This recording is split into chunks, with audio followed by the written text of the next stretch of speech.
Buenas tardes. Hoy quiero comenzar simplemente con una afirmación, y es que predicar es mucho más fácil de lo que parece. Es simplemente venir aquí, decir lo que tengo que decir y ya está. El problema está en vivir lo que uno predica. El problema está en llevar a cabo lo que se predica y nuestro papel, lo que se escucha, que es predicado, ¿no? Esta semana ha sido complicada porque el mensaje en mi mente estaba muy claro, pero luego pues uno va andando y se va dando cuenta de que hay tantos detalles, hay tanta riqueza en la palabra de Dios que no sabes por dónde tirar, no sabes qué decir, qué no decir, y la verdad, para mí ha sido un arduo trabajo el hecho de poder decir esto es lo que es para hoy. Porque lo otro también es bueno, sí, pero para hoy es esto, ¿vale? Entonces, no sé a vosotros, pero a mí me gustan mucho las películas. ¿A vosotros os gustan las películas? Sí, os gustan las películas, ya sea en el cine, en Netflix últimamente, ¿no? Las plataformas de streaming están muy en auge. Y a mí me encantan ver las películas, pero hay una clase de películas que llaman especialmente mi atención.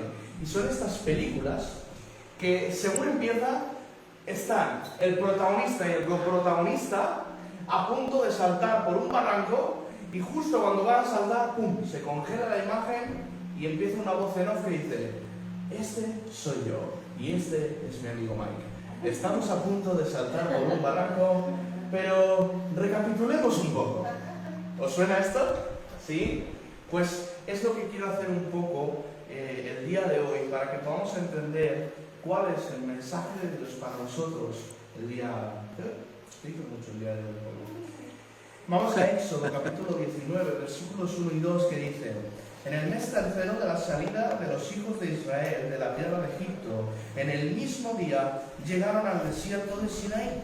Habían salido de Refidim y llegaron al desierto de Sinaí y acamparon en el desierto. Y acampó allí Israel delante del monte. Interesante. Nos están haciendo una especie de introducción. Parece ser que ahora va a suceder algo. Pero antes de llegar a eso, quiero que veamos por qué el pueblo está aquí. ¿Por qué el pueblo ha tenido que acampar delante del monte de Sinaí? ¿Por qué ha tenido que atravesar el desierto?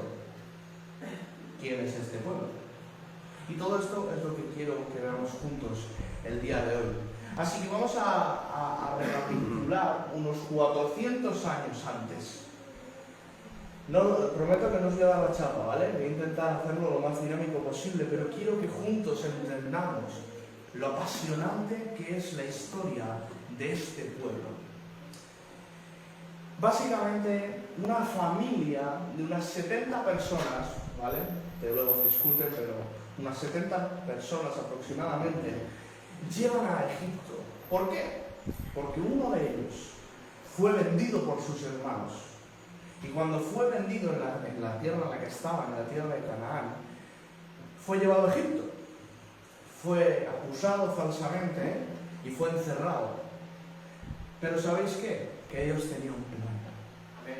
Y lo que hizo fue levantar a ese hombre, no solamente como el gobernador de Egipto, como el rey de Egipto, sino que lo utilizó para traer a toda su familia a Egipto y cuidarles en todo lo que pudieron. ¿Qué sucede? Este hombre es José. Estoy seguro de que muchos conocéis su historia y no me interesa su historia el día de hoy. Pero en su familia está el origen de este pueblo. Estas 70 personas empiezan a vivir en Egipto, y en un periodo de 400 años sucede que un pueblo de 70 personas pasa a ser un pueblo de aproximadamente 1 millón de personas. Todos los datos que os dé numéricamente hablando son aproximados, ¿vale? Pero más o menos calculamos que es 1 millón de personas. ¿Qué es lo interesante de esto? Que este pueblo, que había entrado con un rey que les daba de todo, empieza a pasarlo cada vez peor. ¿Por qué? Porque el faraón que le había dado todo lo bueno a este pueblo fallece. Y llega un punto en el que los egipcios empiezan a tener miedo de este pueblo. ¿Por qué? Porque eran muchos y cada vez más. Porque eran fuertes. Pero ¿sabes qué? Que se las ingeniaron para oprimir a este pueblo hasta lo sumo. Los tenían como esclavos. Los tenían como mano de obra barata, no, gratis. Simplemente les daban un poquito de comida y poco más. Y la historia es interesante, ¿no? Pero lo importante es que Dios tenía un plan para este pueblo. A través de este pueblo llegaría nuestro Salvador, Señor Jesús. Amén a esto. Amén, amén. Pero es interesante porque vemos en el capítulo 12 de Éxodo que Dios decide salvar a este pueblo. Dios decide que va a sacar a este pueblo de ahí. Y muchos ya sabemos la historia, ¿vale? Muchos sabemos que Dios lo hace a través de un hombre. Y este hombre es Moisés. Es el líder de la nación de Israel y es el hombre escogido para liberar al pueblo. Y es interesante este punto, ¿por qué? Porque la salvación a un pueblo entero es hecha a través de un hombre. Y esto me recuerda mucho a tu situación y a la mía. ¿Por qué? Porque la humanidad fue salvada a través de un hombre. Amén. Que es Jesús. Pero esto es solo el principio. La salida de Egipto es solo el principio. Porque hemos dicho que llegaron hasta el Sinaí, pero ¿qué es lo que sucedió hasta que llegaron al Sinaí? Vamos a verlo juntos. Si vamos al capítulo 13, versículos 21 y 22, leemos lo siguiente. Y Jehová iba delante de ellos de día en una columna de nube para guiarlos por el camino, y de noche en una columna de fuego para alumbrarles, a fin de que anduviesen de día y de noche. Nunca se apartó delante del pueblo la columna de nube de día, Amén. ni de noche la columna de fuego. ¿Qué me habla esto a mí? ¿Qué nos habla a nosotros? Con respecto al pueblo nos habla de que Dios no dejó de guiar al pueblo. Era Dios quien marcaba el camino por donde debían de andar. Y el pueblo andaba. ¿Y qué me habla a mí? ¿Qué te habla a ti? A mí me recuerda a que Dios siempre está ahí como columna de nube en el día y como columna de fuego en la noche. Dios está presente para guiar todos y cada uno de nuestros pasos. Amén. Amén. Gloria a Dios. Es interesante porque esto sigue hacia adelante. En el capítulo 14 nos vamos a encontrar con que el faraón que les había decidido que se tenían que ir de allí, se arrepiente.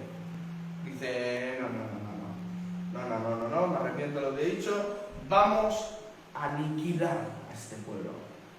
Y la persecución es intensa, porque resulta que el pueblo de Israel, que en aquel momento la Biblia nos dice que eran 600.000 hombres, no nos está hablando ni de ganado, ni de mujeres, ni de niños. O sea, créeme que había muchísima más gente, ¿vale? Pero esta cantidad impresionante de personas se encuentra delante de un mar. No tienen barcos, no tienen nada, no tienen recursos para poder atravesar ese mar. Y cuando se da la vuelta, tienen al ejército de Faraón pisándole los pies para aniquilarles. Todos podríamos interpretar esto como la opresión de parte del enemigo, como estos momentos donde nos vemos entre la espada y la pared.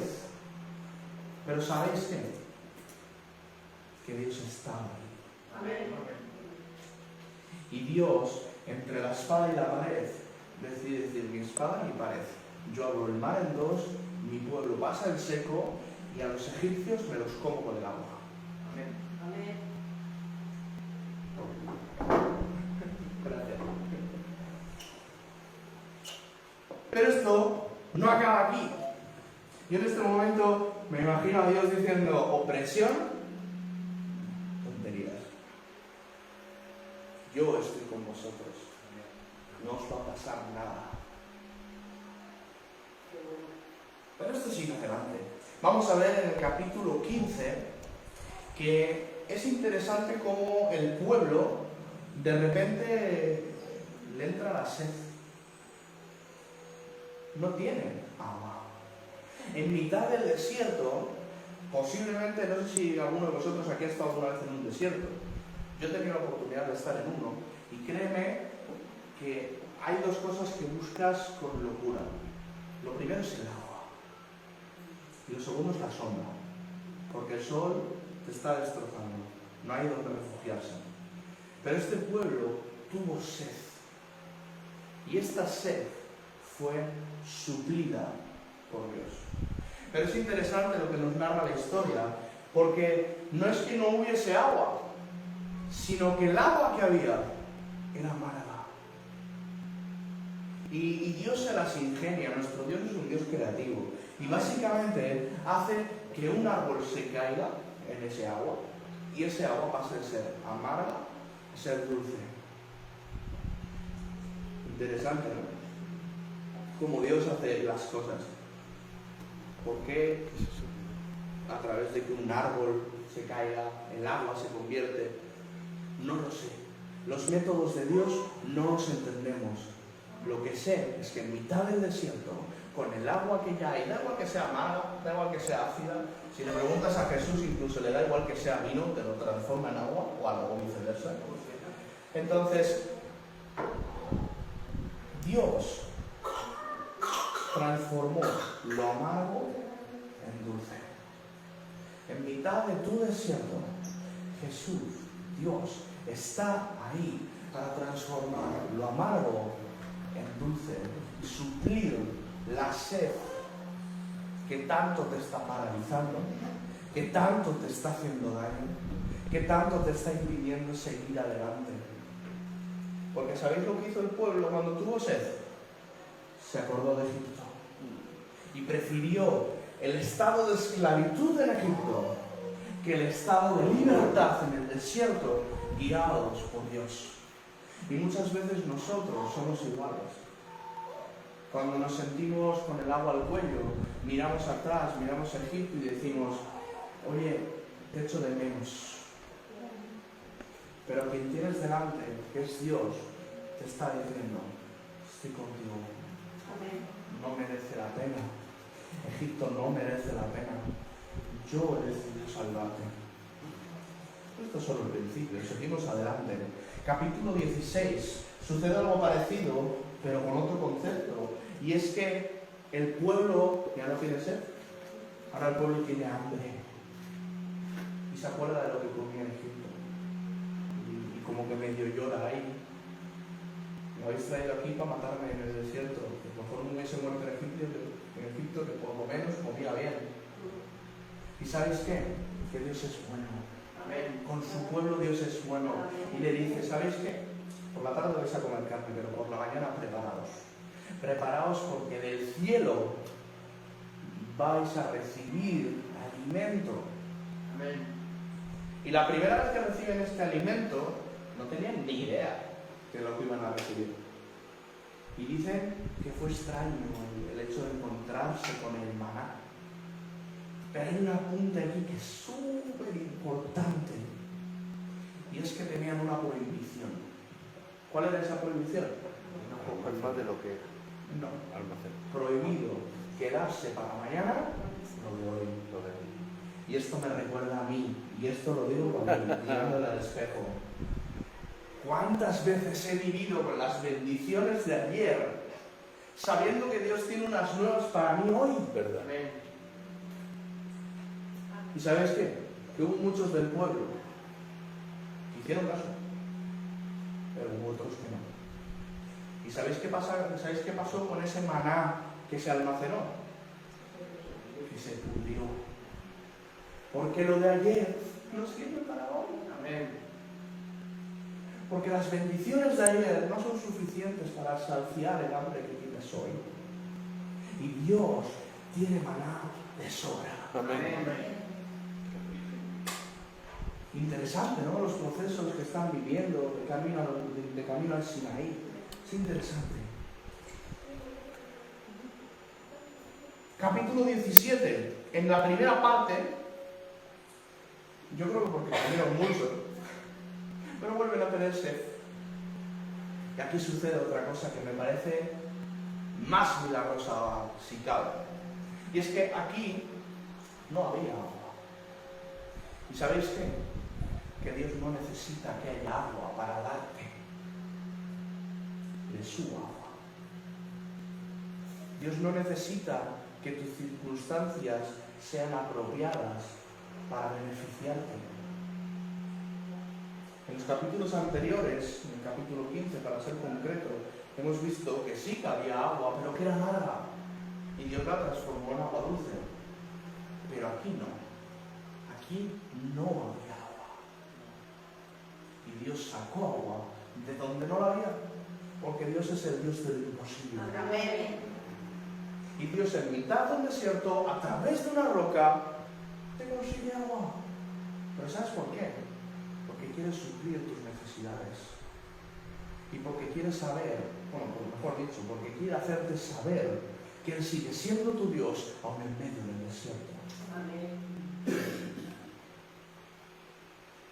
Y es interesante, porque después de esto sucede un evento a veces pasado por alto, pero que me parece importante en esta historia.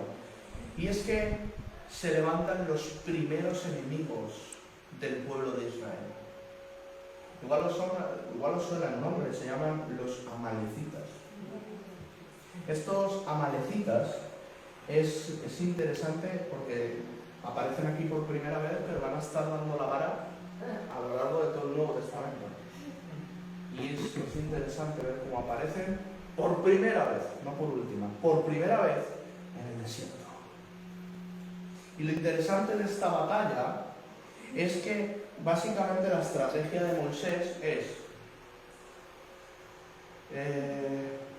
ven papá, ven, vamos a hacer el ejemplo. Tú eres Moisés, ¿vale? Súbete en lo alto. Ahí está bien. Aquí estaba sucediendo la batalla, ¿vale?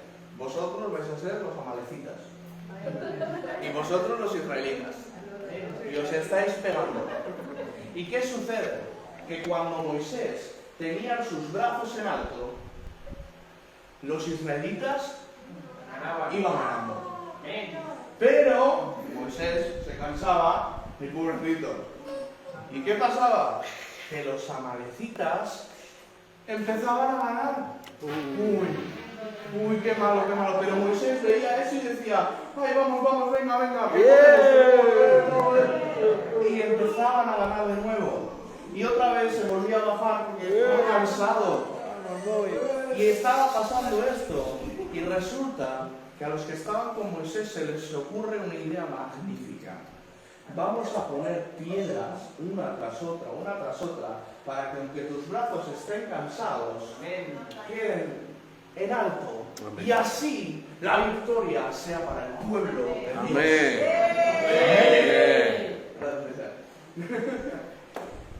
Pero es interesante. ¿Por qué? Porque ¿qué pasa? Que cuando estaban los brazos arriba se gana, cuando están los brazos abajo se pierde. Porque nosotros que somos brazos abiertos, ¿qué estamos en el medio? No. Hay una clave, hay algo que es tan importante y que realmente define la batalla antes incluso de que la batalla comience. Y está en el capítulo 17, versículo 9. Y dice así. Porque, bueno, os leo el 8 para que veamos el contexto, ¿no? Entonces vino Amalec y peleó contra Israel en Refidim. Y dijo Moisés a Josué, escógenos varones y sal a pelear contra Amalec. Mañana yo estaré sobre la cumbre del collado y la vara de Dios en mi mano. No ganaban cuando Moisés tenía los brazos en alto. Ganaban cuando la vara de traemos a la vara, porque la vara no significa nada. La vara simplemente era una representación de la presencia de Dios. Lo fue frente a Faraón, lo fue en esta batalla, lo sería más tarde con el arca del pacto, hasta poder verlo o directamente consumirlo nosotros, nuestro Señor Jesucristo. La presencia de Dios fue lo que acompañó al pueblo de Israel, no solo en esta batalla, sino en muchas de las otras que iban a librar más adelante. Y es interesante, porque aquí vemos la victoria del pueblo y es súper guay, ¿no? Pero os voy a hacer un pequeño spoiler de algo que pasa muchos más años después. Es que precisamente el pueblo de Israel se confía de que este simbolismo, que en este momento era la vara, pero en aquel en el que os estoy contando, era el arca del pacto. El pueblo de Israel se pensaba que si ese arca estaba con ellos en la batalla, ellos iban a ganar automáticamente. Y Dios le tiene que enseñar a su pueblo que esto no es así, que no se trata de símbolos, que no se trata de ídolos, que se trata de que la presencia de Dios es la que te da la victoria. Y entender esto es difícil. ¿Por qué? Porque somos seres dependientes. Y nos gusta aferrarnos a las varas, nos gusta aferrarnos a las arcas, pero nos cuesta mucho creer en el que es invisible. Pero hermanos, la bendición que hay detrás de creer en el que es invisible es incalculable. Pero todavía quedan cosas. ¿Por qué? Porque vamos al capítulo 19 y llegamos. ¿Llegamos a dónde? A donde hemos empezado. Capítulo 19. En el mes tercero de la salida de los hijos de Israel de la tierra de Egipto, salieron de Egipto. En el mismo día llegaron al desierto de Sinaí. Habían salido de Refidim. ¿Qué sucedió en Refidim? Tuvieron sed y esa sed fue sufrida. Pero también ¿qué sucedió? Que vieron la primera victoria de muchas que iban a llegar. Y llegaron al desierto del Sinaí y acamparon en el desierto y acampó allí Israel delante del monte. Y me diréis, oye David, ¿qué tiene que ver todo lo que vas a contar con esto? Pues tiene que ver con que os animo a que podáis hacer un ejercicio de recapitulación para que podáis entender qué es lo que estáis, qué es lo que habéis vivido hasta llegar a donde estáis. ¿Por qué digo esto? Porque ¿sabéis por qué llegan al Sinaí? Porque Dios lo quiso así. Si vamos a Éxodo capítulo 3, y mira, te estás yendo como muy para atrás de repente, ¿no? Pues sí, me estoy yendo al principio. Al momento en el que Dios dice, he escuchado tus plegarias, he escuchado lo que están haciendo contigo y te voy a liberar. Te voy a salvar. ¿Por qué? Porque soy Dios y quiero extenderte mi gracia. Capítulo 3, versículo 12, Dios le dice a Moisés, ve porque yo estaré contigo y esto te será por señal de que yo te he enviado. Cuando hayas sacado de Egipto al pueblo, serviréis a Dios sobre este monte. Cuando dice este monte, está hablando del monte Sinaí. Está hablando de ese momento. ¿Qué quiero decirte con esto? No sé por el momento en el que estás pasando en tu vida, no sé cuáles son tus circunstancias, pero si estás aquí es por algo. Es porque Dios lo quiso. Igual Dios no te lo avisó como le avisó a Moisés, de que iban a acabar en el Sinaí. Pero sí que tienes un sobreaviso. Y es que hay muchas promesas que aún están por cumplirse en tu vida.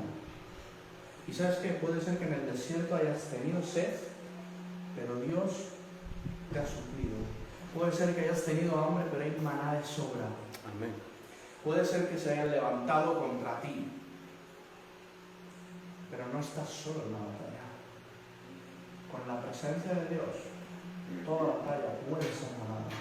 Es más, si es de Dios, la batalla ya está ganada. Pero no acaba aquí la historia, esto es como las películas, ¿no? Llegas al punto, Mike, estoy aquí, voy a saltar del acantilado, sí. Y como como que en los últimos 15 minutos pasa algo interesante. Pues ¿sabéis qué es lo que pasa a continuación? Que después de todo este proceso de 3 meses en el desierto, o en los desiertos, porque si no me fallan los cálculos son 3 desiertos en los que están. Entonces, después de estos 3 meses en 3 desiertos, Dios habla con Moisés y le dice lo siguiente, capítulo 19, versículos 4 y 5. 19, 4 y 5. Atentos del repaso que hace Dios. Vosotros visteis lo que hice a los egipcios y cómo os tomé sobre alas de águila y os he traído a mí. Ahora pues, si diereis oído a mi voz y guardareis mi pacto, vosotros seréis mi especial tesoro. Amén. Sobre todos los pueblos, porque mía es toda la tierra. Esta es la antesala al capítulo más conocido de Éxodo, que son los 10 mandamientos. Es cuando Dios entrega la ley a su pueblo. Y tenemos una muy mala manía, la mala manía de pensar que la ley fue dada para prohibirle cosas al pueblo. No espero deciros nada nuevo, pero si os digo algo nuevo, confío en que sea bendición para vuestra vida. La ley no fue dada para prohibición, fue dada para protección. ¿Y por qué digo esto? Porque si os habéis fijado en un factor común, en todo lo que viven esos 3 meses antes de que la ley sea dada, es que Dios se encargó de cuidar a su pueblo. Dios salvó a su pueblo. Dios cuidó a su pueblo. Y cuando ya lo tenía junto a él, le dice: ahora pues, si diereis oído a mi voz y guardaréis mi pacto, vosotros seréis mi especial tesoro. La revelación en la Biblia es progresiva. Esto significa que Dios poco a poco va desarrollando quién es Él. Y esto es el principio de la Biblia. Pero si hacemos un salto enorme y vamos al Nuevo Testamento, vamos a encontrarnos a Pablo diciéndonos que somos salvos por gracia, no por obras, para que nadie se gloríe. Esto tiene que ver solo con Dios. Dios ha decidido salvarnos, al igual que decidió salvar al pueblo de Israel. ¿Por qué Dios eligió al pueblo de Israel y no a otro? Porque Dios es el Dios de lo concreto. Y si no hubiese elegido a Israel, hubiese elegido a los chinos. Y si no a los chinos, a los mexicanos. Dios es el Dios de lo concreto. Y tuvo que elegir al pueblo de Israel para que a través del pueblo de Israel viniese Jesús. Y Jesús nos diese la libertad que tú y yo gozamos el día de hoy. La ley, y espero poder desarrollarlo más adelante, porque se puede hacer una predicación solo acerca de la ley, pero quiero dejaros con esto. La ley no fue dada para prohibirte cosas. La ley, y no te estoy hablando de la ley de Éxodo capítulo 20, porque tenemos que entender que la ley fue dada... Gracias, Dios. Podemos entender que la ley fue dada para ese pueblo, en ese contexto, con unas normas específicas, y más tarde Jesús mismo viene a reinterpretar esta ley y eleva el estándar. Antes, adulterar, ¿qué era? Adulterar era acostarte con la mujer, con otra mujer, mientras estabas casado o tal. ¿Y qué dice Jesús? ¿Oísteis que fue dicho esto? Sí. Yo te digo que si miras, que si codicias a esta mujer, a una mujer, estás adulterando. Jesús eleva el estándar. La ley te pide que no toques. La gracia te pide que no mires. Y Jesús nos va a reinterpretar la ley. Pero es que esta ley, que también aplica a nosotros, no es para prohibirnos cosas, es para protegernos. Engañoso y perverso es el corazón que lo... Nuestro corazón nos pide muchas cosas. Nuestra concupiscencia, que bien suena, concupiscencia, los placeres de nuestro corazón, nuestra naturaleza pecaminosa, nos pide comodidad. Nos pide vanagloria. Nos pide que no nos pisotee nadie. Pero Dios, Jesús, te dice, pon la otra mejilla. ¿Quieres ser grande?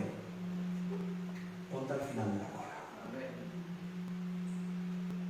¿Quieres ser grande? Empieza a servir. El estándar de Jesús es muy diferente al estándar del mundo. Pero por si no os habéis enterado, no pertenecemos a este mundo. Porque somos ciudadanos del reino de los cielos. Es allí a donde pertenecemos. Así que, por favor, pensad en vuestro desierto. Pensad en qué momento estáis ahora. Y recapitulad. Es decir, pensad por un segundo en qué os ha guardado Dios. ¿En qué habéis visto a Dios? Porque yo me podría contar anécdotas en las que he visto a Dios. Es importante que aterricemos y que entendamos que el por qué el pueblo de Israel estaba en el Sinaí se responde con una afirmación de parte de Dios, que sería algo así como: oye, os he traído hasta aquí, dejadme que os cuide. Amén.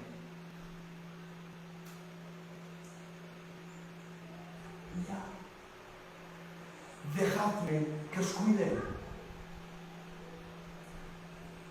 Ya os he ayudado, ya os he sacado de la oscuridad, ya os he hecho libres. Dejadme que os cuide. Señor Jesús, te doy muchísimas gracias por esta palabra, Padre. Gracias, papá, porque muchas veces no entendemos por qué estamos pasando el desierto que estamos pasando. Gracias porque si miro atrás, puedo ver tu mano obrando en mi vida y encima a mi favor. Gracias, Padre, por tus regalos, por mimarme, por protegerme, Señor. Te pido, Señor, que entendiendo un poco de cómo acaba esta película, con esta afirmación de os he traído hasta aquí, dejadme que os cuide. Amén. Podamos dejar que nos cuides, papá. Porque tú a quien amas corriges y lo haces con amor. Porque tú no quieres que el pecado nos interrumpa en nuestra relación contigo, papá. Te pido, Señor, que traigas sabiduría, que traigas gozo, que traigas paz a los corazones, para que podamos entender que estamos en este desierto con un propósito. El del pueblo era prepararnos para ser una nación santa, a través de la cual Jesucristo pudiese venir a esta tierra y salvar a todos. Haznos entender cuál es el propósito de nuestro desierto, papá. Haznos entender qué es lo que quieres en nuestra vida, con nosotros, con nuestras circunstancias, Padre. Muchas gracias, Señor. En el nombre de Jesús. Amén. Gloria al Señor. Amén. Gloria a Dios.